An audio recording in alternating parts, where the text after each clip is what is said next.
Le magazine littéraire Épilogue est une présentation de la Librairie du Quartier. Vos prochaines lectures vous attendent au 1120 Avenue Cartier. Simon, bonjour. Donc, c'est là-dessus que j'enchaîne? Oui, tu enchaînes avec cela pour nous parler de ce nouveau roman, Karl Leblanc. Karl Leblanc qui a écrit déjà quelques romans. Je les aurais nommés si tu m'avais dit que tu allais m'introduire avec ça. Non, mais... Donc, le personnage secondaire, Téfac, Fruits, Premier essai, Rétroviseur, parfois Boréal, parfois encore chez XYZ. Et là, on est vraiment dans l'air du temps. On va nous parler de référendum. On en a beaucoup parlé dernièrement. Et le livre s'appelle Le Printemps en novembre. On est en novembre. C'est paru chez XYZ. Exactement.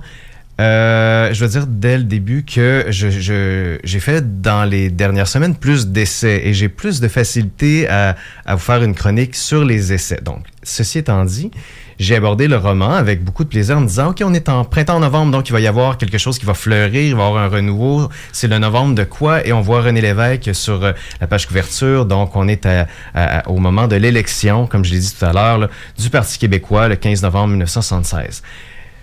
Tout en même temps, on est en novembre 2006. Il y a Étienne Vallière, invité à la projection d'un film documentaire sur l'élection historique du Parti québécois en 1976. Donc, on joue avec ce jeune Étienne Vallière et le vieux Étienne Vallière, vieux, 46 ans, de 30 ans plus tard, qui va à cette projection-là. On est constamment entre le soir d'élection et 30 ans plus tard, la projection. Et Étienne vivait dans une famille où c'était très mal vu d'être souverainiste. On disait indépendantiste, on disait séparatiste. Et ses parents n'étaient pas du tout comme ça. Mais ses voisins, les Casey, eux sont indépendantistes. Ils suivent ça avec, avidité, avec beaucoup d'intérêt. Toute la soirée d'élection, le monsieur Casey était un péquiste convaincu. Les enfants aussi. Et surtout, sa belle jeune Juliane Casey, la fille de M. Casey. Donc, Étienne passe la soirée chez les Casey pour vivre ce moment-là. Mais voilà, le nœud est que Juliane devait y être, mais elle n'y est pas. On apprend qu'elle a pris le train dans la matinée sur un coup de tête. Et c'est pas un gros punch, c'est le début du roman. Elle a rejoint Simon Lemieux, un homme qu'on dit beaucoup plus âgé qu'elle, mais quand même assez jeune. C'est un jeune futur député. En fait, il va être élu député ce soir-là pour le Parti québécois. Elle le rejoint à Montréal alors que, justement, tout le monde est assemblé pour... j'ai oublié le nom de la salle. Je vous redis ça dans quelques instants. Paul Sauvé. Paul Sauvé, merci, exactement. Là où il va y avoir le grand rassemblement. Et Juliane avait décidé qu'elle voulait vivre pleinement cette soirée-là. Mais elle laisse toute sa famille et son amoureux dans le noir complet. Pourquoi elle est partie comme ça sur un coup de tête? Les gens ne comprennent pas. Et donc, on est dans quelque chose qui est en train de se réussir, l'élection, et quelque chose qui est en train de vivre, qui est en train d'être un échec.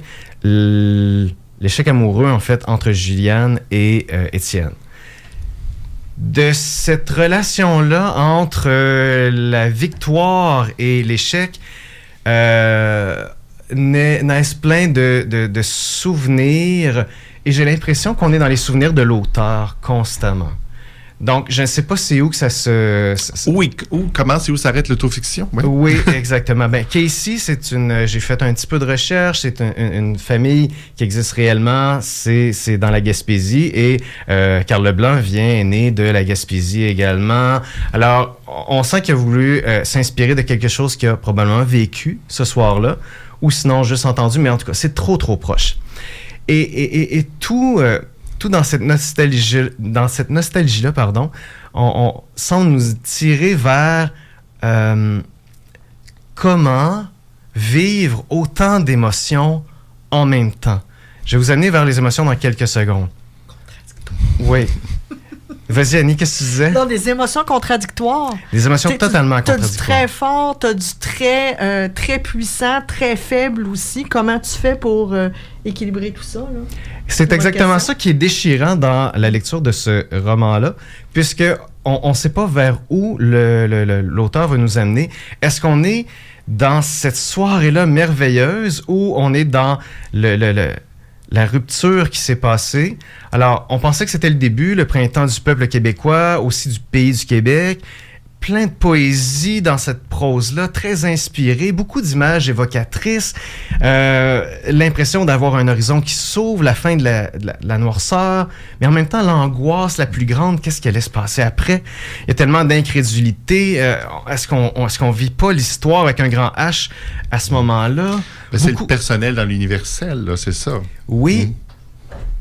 Mais souvent trop entrelacé qu'on ne sait pas qu'est-ce qui se vit vraiment dans le roman. Alors, c'est ce que je reproche un peu parce que effectivement, on sent que là, il y a une libération. Il y a beaucoup de René Lévesque, les paroles qui sont reprises pour nous parler des impressions qu'on avait et tout à la fois la folie qui s'est emparée du peuple québécois sous d'autres aspects.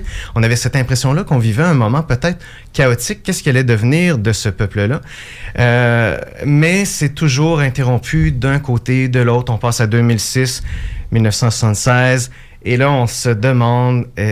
qu'est-ce qu'on doit recevoir en tant que lecteur? Est-ce qu'on devait recevoir toutes ces images-là? Est-ce qu'on devait recevoir des interprétations? En tout cas, on ne nous donne pas de clé d'interprétation. On présuppose souvent qu'on va comprendre, mais il y a beaucoup d'a priori.